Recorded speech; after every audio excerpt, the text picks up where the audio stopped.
Good morning. My name is Dean Yu. I'm the Director of Release Engineering at Shutterfly. I'm also the non-Cloud Bees member of the Jenkins Governance Board. And today I'm here to tell the tale of 2 or 3 Jenkins outages. Before I start, I wanted to do a quick informal poll of the audience, what little audience there is. Can I see by a show of hands, how many of you are using Jenkins in your organization this year? Who started using Jenkins for the first time this year? Keep your hands up so I can see. Was there someone? Don't be shy, we were all new at one point. 1, 2, welcome to the community. Hope you guys have fun. Okay, what about people who've been using Jenkins for 2 years within their organization or less? A few more, great. Everybody keep your hands up. I kind of want to see kind of how new things are. Great. Let's go to 4 years. How many people have been using Jenkins within 4 years? All right, that's the majority of the audience. So the time frame for 4 years is pretty much what we're going to talk about in this talk. And last question, I'm going to flip it around. Who has been using Jenkins within their organization for 8 years or more? Trick question, it wasn't Jenkins back then. So, okay. So like I said, I've been at Shutterfly for 4 years. And in that time, we've actually managed to increase the number of releases that we've done by a factor of 6. From about 50 in 2012 to over 300 to date. And that wouldn't have been possible without a lot of changes within the organization, but also without a lot of growth and evolution of our release infrastructure in general, and Jenkins in particular. It hasn't been entirely smooth. We've had a couple of outages, and some of those outages were bad enough where we've had to create our Jenkins instance almost entirely from scratch over again. And so what I'm going to do today is kind of talk about those problems that we've had, the impact that those have had on our ability to release as we release more and more often, and what we've done to try to make sure that those types of problems don't happen again. So we're going to start coming out of 2012, coming into 2013. The Shutterfly application, the shutterfly.com site, is a monolithic Java stack. We've got 5 or 6 development teams all contributing code. They work in a 6-week dev test release cycle, and it basically goes out once a month, a major release, and we have a couple of minor updates in between. We have one component that's separate that can actually go on a weekly schedule, and all of these releases are run by the central release engineering team, my team. Jenkins back then, this is what I call MVJ, minimum viable Jenkins. It's pretty much what you get out of the box. You download the WAR, you get it running, and you have your Jenkins home directory just local on that one server. And you have to back it up. And in our case, our backup strategy was just a periodic rsync. So what types of problems do we have in 2013? Excuse me.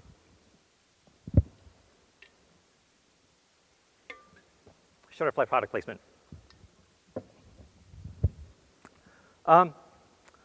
We had a hardware failure. We lost the master in April.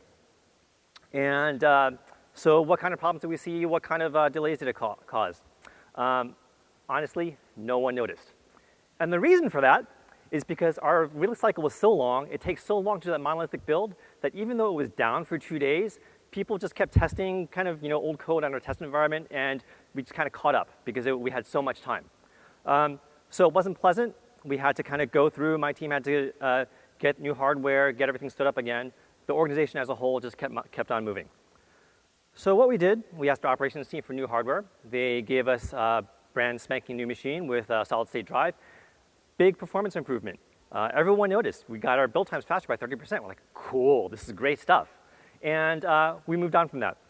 So we spent the rest of the year trying to figure out how to break apart the monolith. This is something that is taking multiple years. It's a big monolith, and we've been slowly chipping away at it. And we started this back in 2013.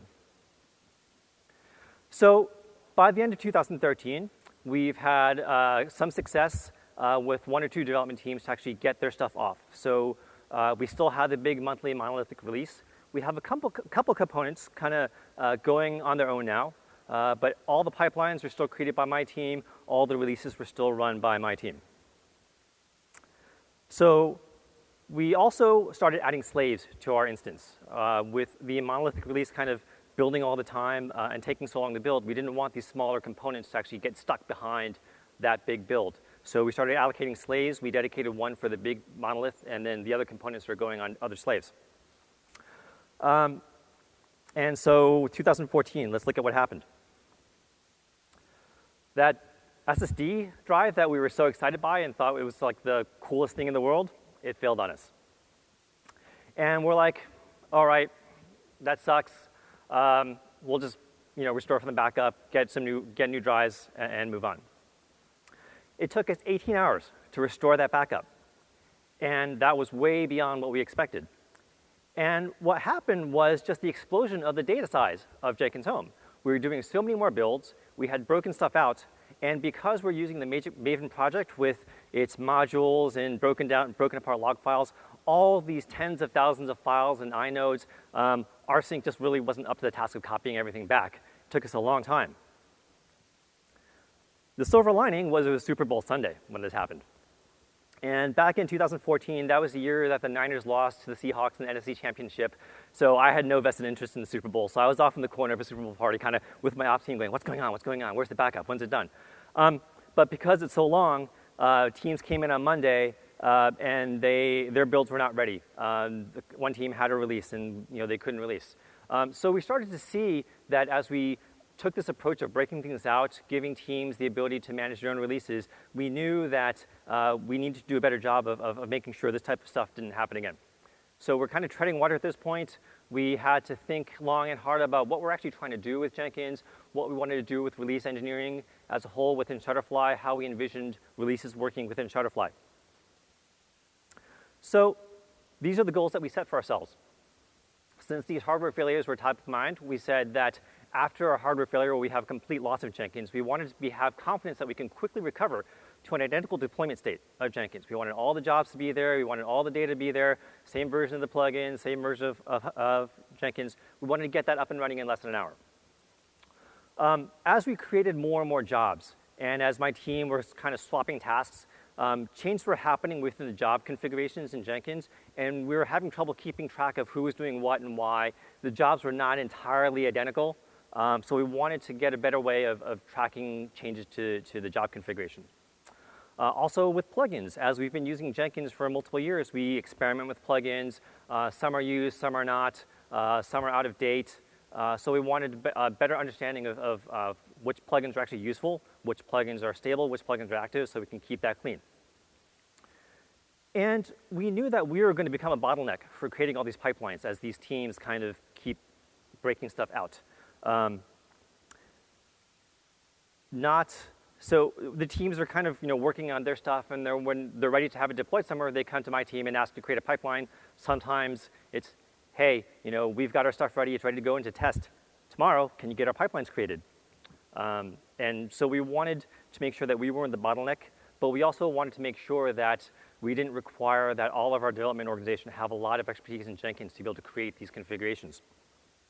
And we knew that as we had more and more of these jobs, we wanted to control the central policies for how these jobs behaved. We wanted a way to make changes and have them apply globally across the board as we break out these jobs. So this is what we set out to do. These are the goals that we set out for ourselves. And so before I talk about how we approach those problems, I just want to wrap up 2014. We've continued to make progress while we're figuring this out with teams. We now had 10 components going independently from that monthly monolithic release.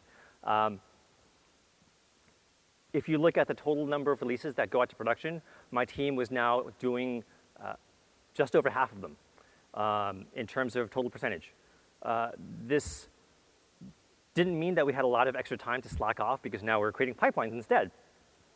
We were still managing that monthly release, the monolithic one, but as components get broken out, this is what we let our developers manage for themselves. So let's come back to how we set up Jenkins. And this was the where we are right now with the slaves. So the problem that we had was with the restoration of Jenkins Home, the directory that Jenkins has all the information in there. And we knew that backup was going to take a long time. Our thought was that if we move it to a network file system, if the hardware, the master goes down, at least the data is still there on a network drive, and we can just spin up a new machine and connect it again, and we're good to go. Our operations guys were looking at flash arrays, so we thought, sure, we'll guinea pig this cool new hardware. This flash array had the ability to do snapshot volumes, so we figured that they can do a snapshot of Jenkins home. We can do the backup from there, so we don't have to worry about network locks, file system locks, impacting Jenkins performance while the backup was happening on the network. So we got the setup, we moved everything over, we restarted Jenkins with the network mount, and what we found was that the UI for Jenkins slowed down a lot. It would take up to 5, 10, 20 seconds to load individual job pages. And this was bad. People were starting to use the UI to understand the progress of their jobs. And so we had to figure out what's going on. And what we found was that the way Jenkins works is it keeps, everything is XML on file, but it reads them into Java objects in memory. And what happened is the build records for the individual jobs, it would come and go from memory, but the network latency actually added to the amount of time it took to load all that stuff into memory.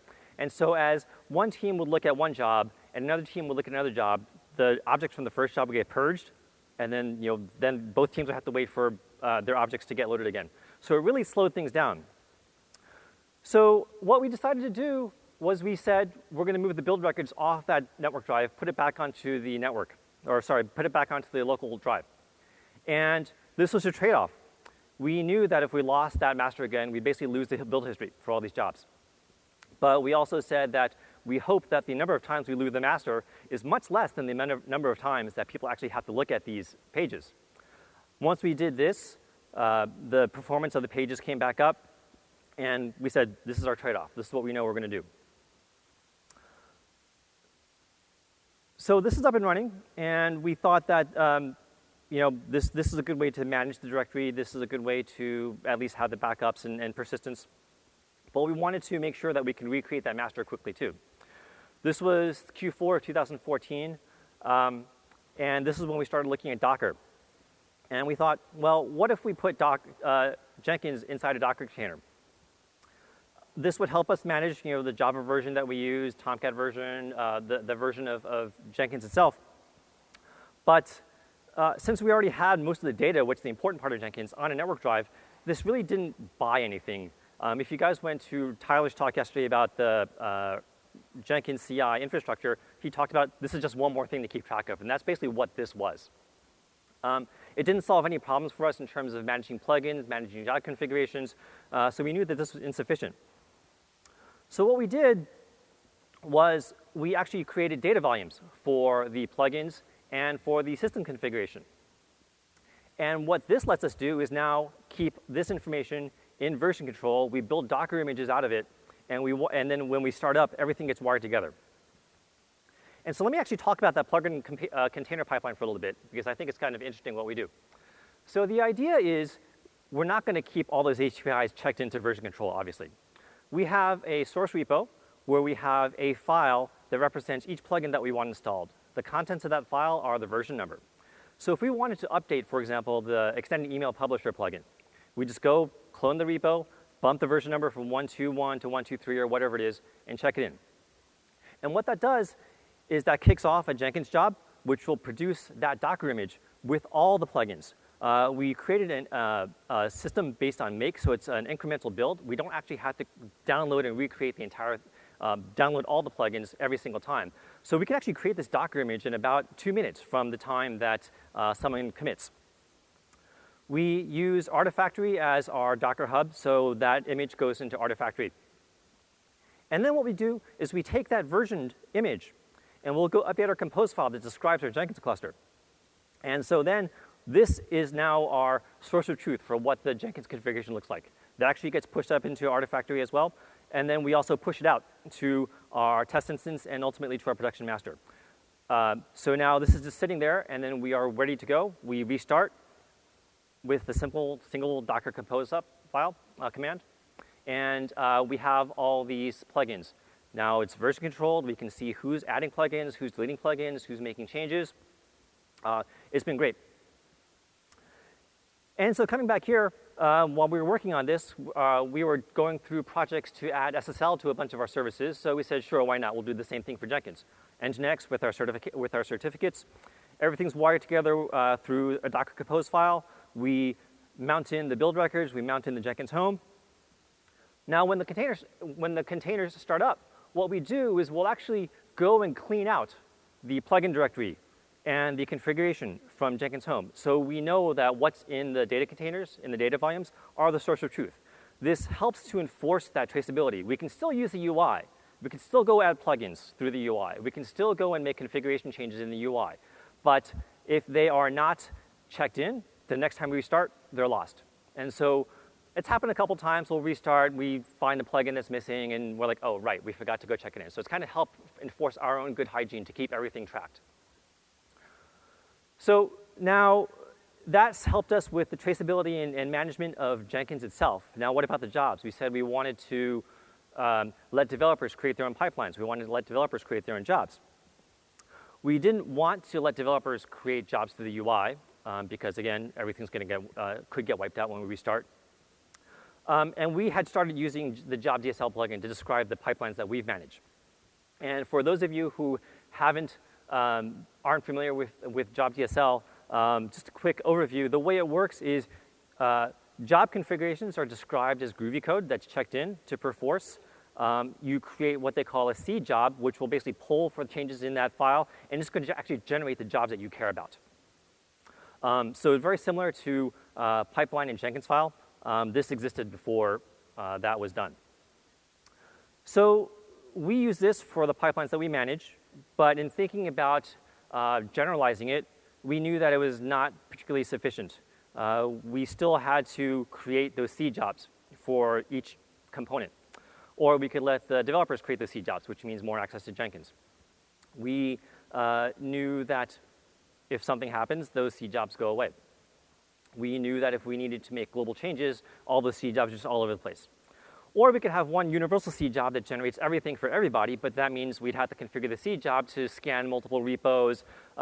If there's a change to any one of them, then all the jobs across the board get regenerated. So we thought that there was a better way to manage that. And so what we decided to do was you could actually use DSL to describe DSL. So it's kind of cool. So we have what we call two-level Job DSL.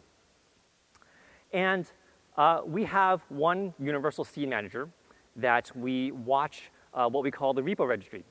So anytime a development team creates a new repository for a new project, they create the repo, they can put their DSL in there, and then they register it with our repository.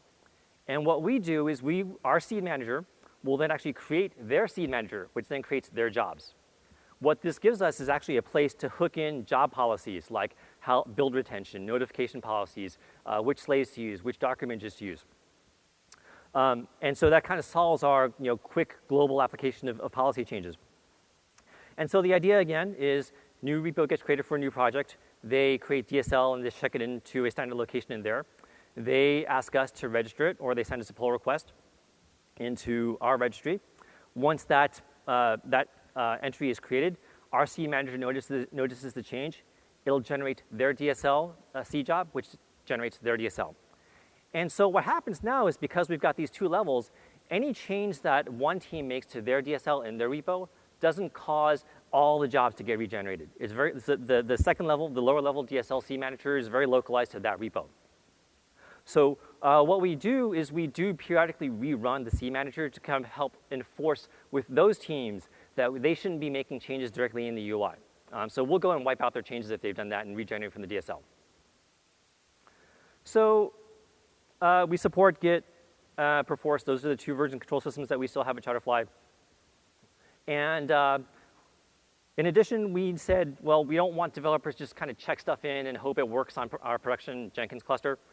So we needed to give them a way to actually test their DSL locally. Since we have all the stuff in Docker containers, we said, sure, just locally run the Jenkins master with the plugins. So they can actually run a clone of our production Jenkins locally. We give them slightly modified configurations. We don't want our real production credentials in there. We don't want them sending email to everyone. So we kind of slice off the email addresses. We wanted them to be able to test their pipelines as much as possible. We don't want them to just say, the DSL compiles and that's good. So we actually give them local artifactories that they can actually deploy to. We call this artifiction. It's kind of a cute little name that one of my guys came up with.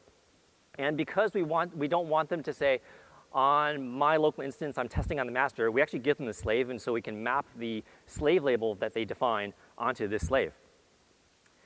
And so they all have laptops like this. We run Docker machine or Docker for Mac or Windows now, and it's on their local host. And so what they do is when they have their source tree that they've checked out, we give them a little bootstrap script that starts up the Docker machine with all this stuff. We actually mount in their source tree so that the built-in tester C job is now watching their local source tree for change to DSL. And as they change, it updates the jobs in their Jenkins instance so they can actually test how their job is going to work. When they're happy with it, they can commit, and it just goes straight to our master, our production master. So this was actually a huge success. This is the growth of our repo registry. Excuse me.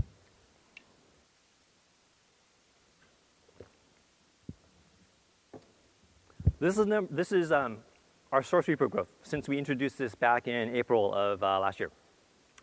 We went from a couple of early adopters to now well over almost 200 repositories.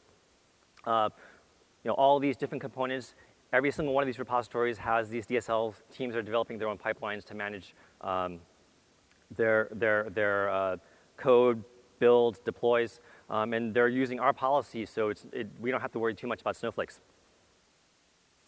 So this was all rolled out during 2015. 2015 was a good year. Didn't have any problems with Jenkins, didn't have any problems with releases. We continued to chip away at that monthly release, and we got enough adoption that we had 25 components now being able to release independently. The amount of releases that my team had to do was down to 1/5 of all the production releases. Development teams were able to do self-service pipeline creation. And we also added containerized build environments. Rather than having to install all the tools that different teams needed on our slaves, they can actually create Docker containers and define them as part of their source repo. And in the DSL, they specify they want to use a particular Docker image. We have a few standard ones with the standard build chain, but teams have gone off and created build chains for PHP, for Go, for Node. They just have to chuck in that Docker file.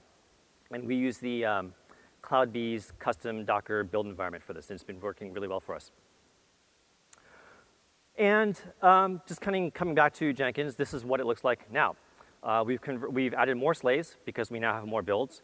We typically run all of our builds in Docker containers. So while we have the slaves there, each build will spin up a Docker container that they run in. We have a couple of Snowflake slaves that we still have for special purposes. And those will come back to haunt us later. So 2016. All of a sudden, after a great year, we started having a bunch of problems with Jenkins. We were restarting a lot. And now with all these teams doing their own builds, doing their own deployments, doing their releases, it was a huge impact for the organization. These are the days when my team was just trying to figure out what's going on. Hey, Dean, Jenkins wedge. Hey, RE, we can't do our release. What's going on? And so this is kind of what we wanted, but then this is the bad side, the best of times, the worst of times. So it took us a while to figure out what's going on, to find the correlation, and we finally figured it out after many of these restarts. And what we found was every time that Jenkins wedged up, it had peaked out on our permgen in the JVM. Just really quickly, before Java 8, the Java heap was kind of split into multiple areas. Permgen is where Java keeps its classes, class loaders, static objects, the final objects. That's where it all goes. It's supposed to garbage collect in there, but it got to a point where it stopped. And that's at that point is when we had these problems. So we found the correlation, but we didn't know the cause right away. Eventually, we found actually a bug in the Jenkins Jira. And what it is Groovy. Every time a Groovy mixin is used in DSL, it actually leaked a Groovy class loader into permgen. And Job DSL has actually used a lot of mixins. And so whenever you run the C job to create your real Jenkins jobs, it was going to actually leak these class loaders. And because we were running these C jobs daily to kind of reinforce that good behavior of keeping the DSL up to date from the UI, we're just kind of leaking more and more and more as time goes on. And of course, as we're adding new repos, you saw that growth on that chart. it was just causing more and more leaks. So our first stopgap was to just run that C job, run those scheduled C jobs less often. We switched from daily to weekly. But we knew that as we added, if we keep adding more repos, we're going to run out of headroom again. We didn't want to say just increase the heap size and be done with it, because as we keep doing this, we're eventually going to hit that limit. So we knew we had to find a better solution. At the same time, we were also looking at Java 8 and the garbage collector for the Shutterfly application. So we said, why don't we try to kill two birds with one stone and try to take everything we learned from the Shutterfly application and apply it to Jenkins. And so we switched to Java 8 and G1 GC. And this is what it looked like. So the red is Java heap utilization. And we saw right away that just switching to Java 8 gave us a 30% improvement in how Java manages its heap. The green line is the permgen usage, so you can see those drops to zero, that's kind of those restarts. Most of them were the unplanned restarts. And then mid-June is when we switched to Java 8 and the G1 GC. And what we found was while we saw, and let me back up, that little flat line in the green, that's kind of when we switched the schedule from daily to weekly. So we can see that actually kind of smoothed out the utilization. But again, as we continued to add more repos, it spiked up again. So Java 8, G1 GC actually helped a lot. It made our heap utilization more efficient, but we have not had this problem again. In Java 8, classes are kept in native memory, so it's not on the Java heap, but it also is able to do a better job of actually reclaiming that space. So you can actually see a couple times where we've actually exceeded what we had as our permgen max, and it was actually able to recover. So we haven't had a single crash because of this problem ever since we switched to this combination. So we thought we were golden. We thought we were all good.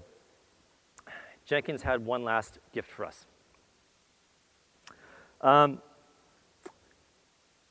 Around Father's Day, a couple months ago, we noticed that one of the drives in our master was it was alerting about RAID degradation. So over the weekend, our operations guys decided to try to fix it, but they burned the controller. And so I got paged around 11:30 in the morning on Saturday, and they told me what's going on. Said, don't worry about it. We're working on it. We're going to try to fix it. And in the back of my mind, I'm like, okay, now we're going to see how well this stuff works. 4:30, they ping me again. It's like, sorry, we can't get them back. We're just going to have to reburn the stuff and give you new stuff. Kept the hardware. They put in the new controller. The new controller had some problem with the OS that we were running on the server. They had to basically give us new OS. So it was basically a blank slate anyway. So 8 o'clock, they had all this finally ready for us. 8:30, 8:31 if you want to be exact. We actually had everything up and running again. So how did things come up? That single Docker Compose that we used to manage plugins and configuration and updates, that's exactly what we used. Everything was there. The jobs, the metadata, and what I mean by that is the credentials, the next build numbers, which are on the home, that all came back. We lost the build history as we expected because that was on the local drive. And we said, that's fine. And the one problem that we had was like one of those Snowflake slaves, someone had snuck the credentials to connect that slave onto our master and didn't put it anywhere. So obviously when we got new drives, that wasn't there and we couldn't connect to it. And they noticed that on Sunday. So Sunday was spent trying to find those credentials and bringing them back. But I would say that overall, the investments, the thought that we put into how to recover actually helped us a lot. We got everything back. It was really simple to restore. We didn't have to go find software. We didn't have to go figure out what was where. And we didn't have to do that 18-hour restore. So this kind of brings us to where we are now.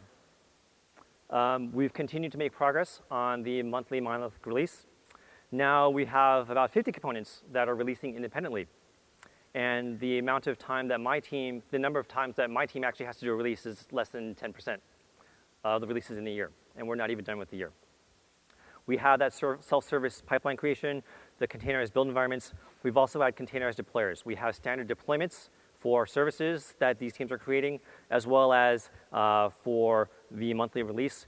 All that we've baked into containers, so they just have to specify the image that they want to use as part of their deployment build, and they're good to go. In terms of Jenkins, ever since we switched to Java 8 and G1 GC, there's been no unplanned downtime since June. We've had the Jenkins process running continuously since the end of July. We did a restart to pick some upgrade up. It was running, it was humming. It was great. So we think that this is our long-term solution for how to manage our Jenkins cluster. We can add more slaves to add capacity for these Docker builds, but it's up to the developers to create the pipelines. It's up to the developers if they need a special build environment to define their Docker file, and it just gets used automatically. So what are we going to do next with this? We have other Jenkins instances running within Shutterfly for other reasons. So we don't want to be a one-off for so that other teams don't have to run into the same problems that we do. So we're trying to generalize this structure so that we can just share it with the other teams. There are reasons that they have their own Jenkins instances. For example, different workflows, different SOX compliance, business rules. So they're valid. This next thing, after I created this slide about how great Jenkins has been going, it actually crashed again over Labor Day weekend. And what was happening was we were seeing some network flakiness on the network storage. And what we saw was Jenkins would stay up and running, but every time you go to a page, you get the angry Jenkins, the devil face. And then you get the little dead on all the executors. So you can actually go through and kind of click on those icons and kind of relaunch the executors, and it would be fine. We're still trying to figure out kind of what's causing that. It happens every now and then. So we created what we're calling this watchdog container. And so the idea is things that we know that we can just kind of fix, we're starting to put in here. So right now we have a single thing which is detecting those dead executors and just restarting them. So we think we're pretty sure that as we find more problems, we're going to be adding more and more to this container. And so this is kind of what's next. We're heading into our busy season for Shutterfly, and each year we break new records for the health of the business. And now that I've been here for 4 years, I'm hoping we're going to hit more records. I think that's the end. And if you guys have any questions, we can do it. Otherwise, thank you very much. Yeah.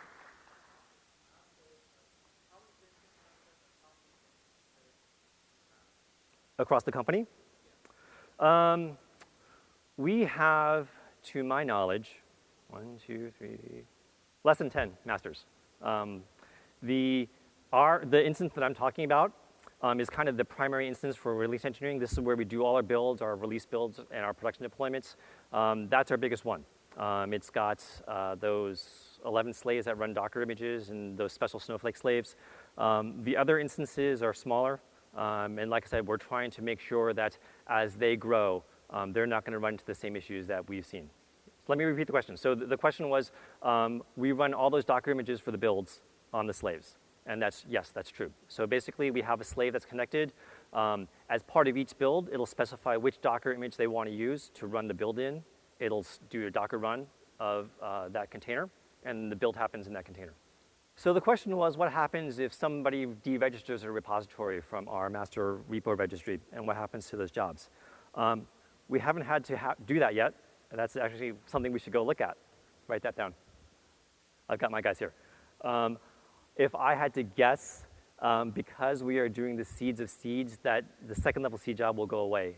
Well, actually, I'll take that back. The DSL configuration, you can specify whether to delete jobs, update jobs, or recreate them. So I have to go back and look at what we have that set at. But based on that, it's going to do different things. Multiple masters. How are we using multiple masters? My RE team has one master that we care about. Like I was saying, the other teams will have other masters for other workflows. So for example, we have another Jenkins instance that is utilized by our QE team. That's where they run their functional tests from.